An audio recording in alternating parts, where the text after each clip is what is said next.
বৈষম্য বিরোধী ছাত্র জনতার আন্দোলনে শেখ হাসিনার পতনের পর বিক্ষুব্ধ জনতা বগুড়ার বিভিন্ন থানায় অগ্নিসংযোগ ও ভাঙচুর করে। এ কারণে বন্ধ হয়ে যায় জেলার সকল থানার কার্যক্রম। এছাড়া পুলিশ সদস্যরা 11 দফা বাস্তবায়নের দাবিতে কর্মবিরতি পালন করেন। তারা জেলার বিভিন্ন স্থানে বিক্ষোভ মিছিল ও সমাবেশ করেন। এই সব ঘটনার পর গত শুক্রবার বিকেল থেকে বগুড়া জেলার 12টি থানার স্বল্প পরিসরে কার্যক্রম শুরু করা হয়েছে। প্রতিটি থানায় নিরাপত্তা জোরদার করতে সেনাবাহিনীর সদস্য অবস্থান নিয়েছেন।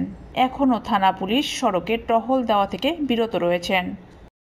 এদিকে শনিবার সকালে ক্ষতিগ্রস্ত বগুড়া সদর থানার পরিদর্শন করেন মেজর জেনারেল খালেদ আল মামুন।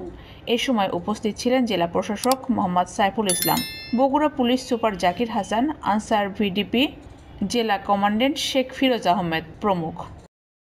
দুপচাচিয়া থানার অফিসার ইনচার্জ ওসি সনাতন চক্রবর্তী জানান, এ থানায় ব্যাপক ক্ষতিগ্রস্ত হয়েছে। শুক্রবার বিকেল থেকে সীমিত পরিসরে কার্যক্রম শুরু করা হয়েছে, তবে থানার বাইরে কার্যক্রমে এখনও পুলিশ অংশ নেয়নি। শেরপুর থানার officer in charge OC Rezaul Karim Reza জানান, শেরপুর থানার কার্যক্রম চালু করা হয়েছে, তবে সড়কে টহলের কাজ বন্ধ রয়েছে।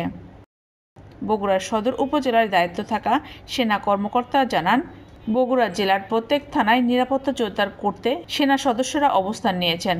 আলোচনার মাধ্যমে দ্রুত আইন শৃঙ্খলা পরিস্থিতি স্বাভাবিক করার চেষ্টা চলছে। বগুড়া জেলা পুলিশ সুপার জাকির হাসান জানান, বগুড়ার সদর থানার সবকিছু পুড়িয়ে যাওয়ায় কাজ করার মতো পরিবেশ নেই।